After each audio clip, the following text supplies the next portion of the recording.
I started my interior design business at 20. Yes, 20. If I did it, you can do it. Let's dive into this video.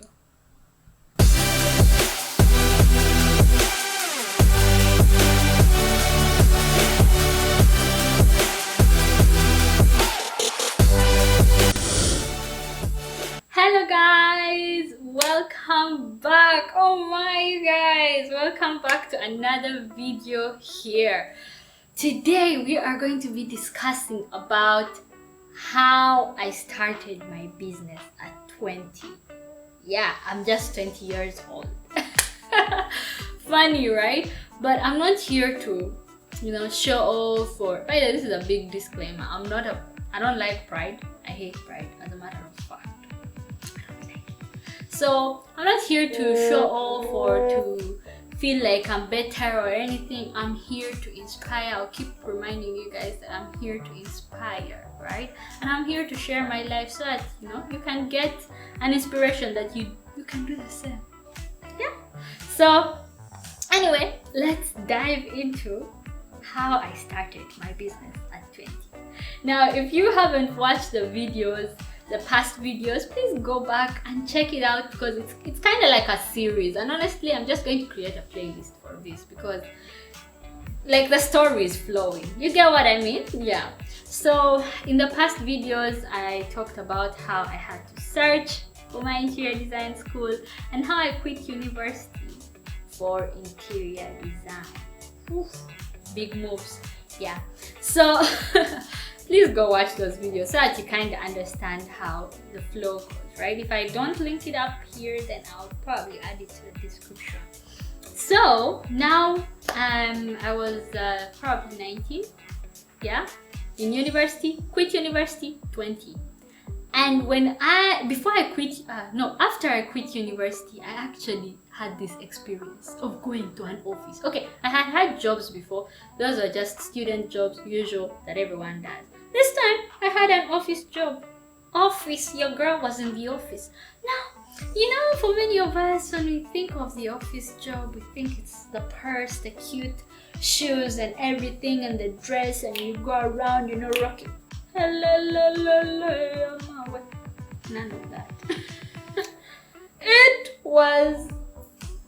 I was like, thank you, Jesus, that I'm experiencing this right now.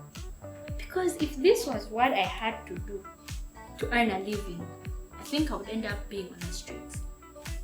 Yeah, that's how much I hated the employment sector. I was like, and that's when I knew for sure, this is where I'm meant to be, have my business established. I didn't care what it had to take, but I was ready for it. And I'll keep repeating this, I'm a goal-oriented person. Now that I had the goal in front of me, I had to do my research. You guys, it's not easy having an interior design business. It is not easy at all. It's actually so much work. And I won't say that it's as costly, right? Because mine is more like a service rather than like it needs lots of investment. Mine needed the work. It needed the effort more than the money. So trust me, it was a whole struggle. Looking for people that I can look up to, Now I thought I was gonna be a doctor and now I'm just drifting the entire path.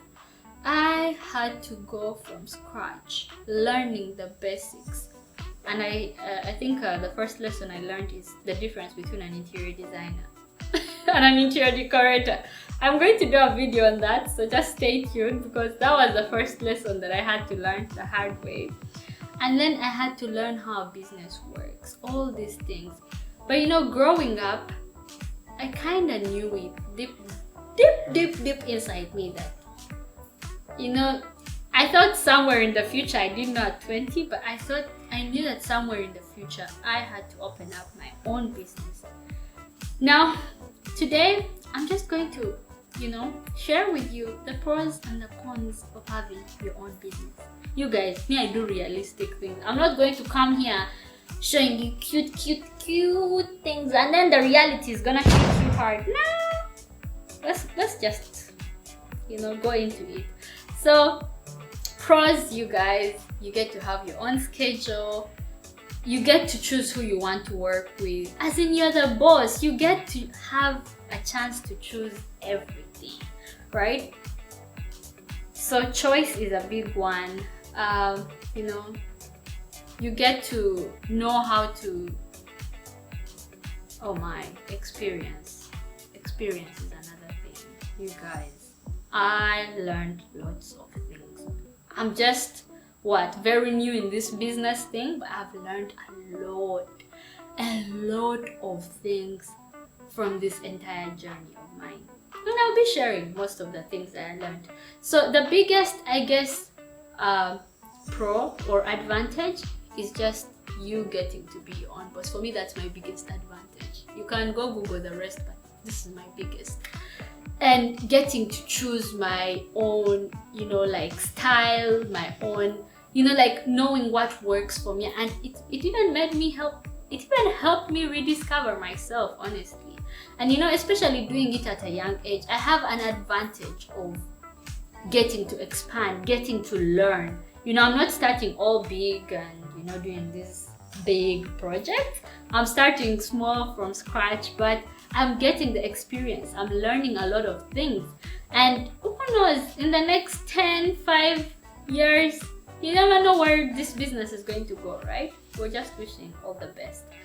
And the con, funds, money. Remember, I'm just a university student. Chimone, eh? Money was a problem. What's the other problem? Oh my parents. You guys, convincing African parents that you're going for interior design when you promised to be a doctor. It was a struggle. Yeah, and I think those are literally the biggest pros and cons that I had starting my business at this age. But one other thing why I really wanted to share with you guys that I started my business at 20 is, as I said before, to inspire. Let's get serious. If you are out there, whatever age you may be 20, you may be 19, you may be young, very young, and you may be, whatever age, 40, 50, 100, whatever age God has allowed you to live, you are capable of starting now. You're capable of starting today.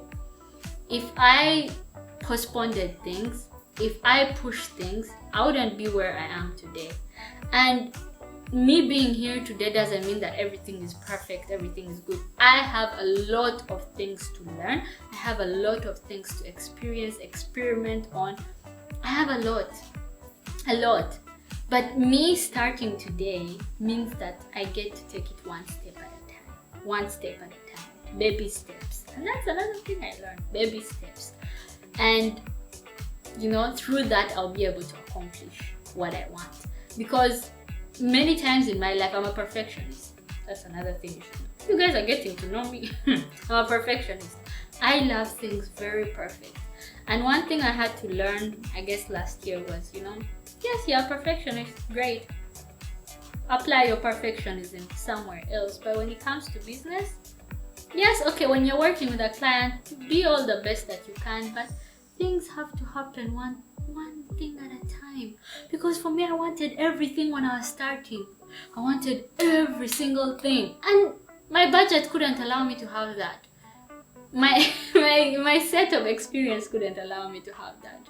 Remember, I come from the science world. However much I really had interior design in my life all along, I came from from the other world of sciences, school. So, and I wanted to be these big designers. I was like, okay, you have to take it one step at a time. So if I'm to advise anybody who is starting any sort of business, please take it one step at a time. Take it easy, don't kill yourself breathe in and out. I know it's not an easy journey. I know it's not something that is easy. The criticism you get from it, you guys, it's harsh. But remember, everyone has a purpose in their life, and once you just follow that purpose, you just follow your dream, success will be at your door one day. You just have to work for it. And the first day may not be the best day, the first client may not be the best client, but you just keep pushing.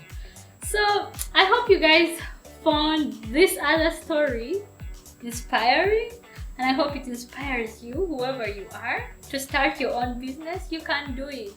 You can do it, and you got it. Okay? So as always, keep smiling. And another thing that I'll say, if you have any questions, any concerns, anything, feel free to contact me at The Smile on Instagram, or even Doreti Kosi on Instagram. I'll be happy to reply to you, any question, and comment down. Have you ever tried being a business owner or business person? How did it go for you? Share your experiences. I'd love to hear. But rather than that, I'll see you.